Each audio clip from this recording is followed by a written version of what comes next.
জমে উঠেছে চাঁপাইনবাবগঞ্জের কানসাটে এশিয়ার অন্যতম বড় আমের বাজার। প্রতিদিন বেচা কেনা হচ্ছে 25 থেকে 30 কোটি টাকার আম। এবার উৎপাদন কম হওয়ায় দামও চড়া। এবছর থেকেই উত্তরের এ জেলাতে আম রপ্তানির বিষয়ে কাজ শুরুর কথা জানিয়েছে কৃষি বিভাগ। চাষি ও ব্যাপারীদের হাঁকডাকে মুখর এশিয়ার অন্যতম বড় আমের বাজার চাঁপাইনবাবগঞ্জের কানসাট। এ বাজারে মিলছে দেশসেরা খিরসাপাত, ল্যাংড়া, ফজলি, আম্রপালি সহ নানা জাতের আম।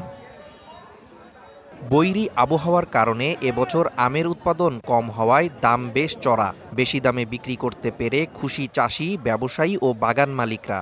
এখানে পার্থক্য হচ্ছে অন্য বাজারের চেয়ে এই জায়গাতে আম বেশি দিন পাওয়া যায়। এবছরে আম আপনার কম হয়েছে, তার জন্য দাম বেশি।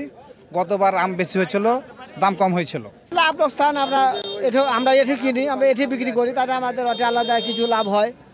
তবে ব্যাপারীদের দাবি দাম বেশি হওয়ায় কানসাট বাজার থেকে আম কিনতে ভাবতে হচ্ছে। ওখানে উৎপাদন কম, সে তুলনায় আমের কিন্তু ক্রাইসিস বেশি, ওই জন্য আমের অনেক দাম আছে। হিমসাগর আমটা বিক্রি করেছিলাম 3500, আর এ বেকার 8000, 4500 টাকা বেশি। 250-টিরও বেশি ডিজাইন অপশন নিয়ে ওয়ালটন স্মার্ট ফ্রিজ, বোঝে আপনার প্রয়োজন। এবার হয়তো তাদের জানি না কেন তো দাম বেশি যাচ্ছে, হয়তো তাদের কি ফলন কম হয়েছে কিনা বা কোনো সমস্যা হয়েছে কিনা, তুলনামূলক বেশিই যাচ্ছে। কানসাট বাজার থেকে প্রতিদিন দেশের বিভিন্ন স্থানে যাচ্ছে 200 থেকে 400 ট্রাক আম। কেনা বেচা হচ্ছে 25 থেকে 30 কোটি টাকা। বাজারটির গুরুত্ব অনুধাবন করে আধুনিকায়নের দাবি সংশ্লিষ্টদের। প্রতিদিন এই কানসাট আম বাজারে এখন 25 থেকে 30 কোটি টাকার আম লেনদেন হচ্ছে। 64টি জেলায় বাজারজাত করা হচ্ছে। আমরা সরকারের কাছে একটাই আবেদন করেছি যে আমরা একটা কানসাটে আধুনিক আম বাজার চাই, মানে যোগাযোগ ব্যবস্থা, জ্যাম, এগুলোর থেকে পরিত্রাণের জন্য একটা আধুনিক আম বাজার সরকারের কাছে আবেদন করছি।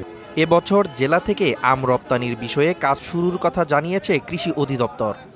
যেখান থেকে যে আমের রপ্তানি শুরু হয়েছিল, যেটি আমরা এথনিক মার্কেটে বেশি রপ্তানি করতাম, সেটি এবছরেও কিছু মার্কেটে আমরা সুপার মার্কেট হয়তো ধরতে পারবো, এবং আগামীতে আমরা এখান থেকে প্রচুর পরিমাণ আম আমরা সুপার মার্কেটে নিতে পারবো। কানসাট আম বাজার ঘিরে প্রায় 500 আড়ত রয়েছে। এখানে কাজের ব্যবস্থা হয়েছে প্রায় লাখো মানুষের। DVC news desk.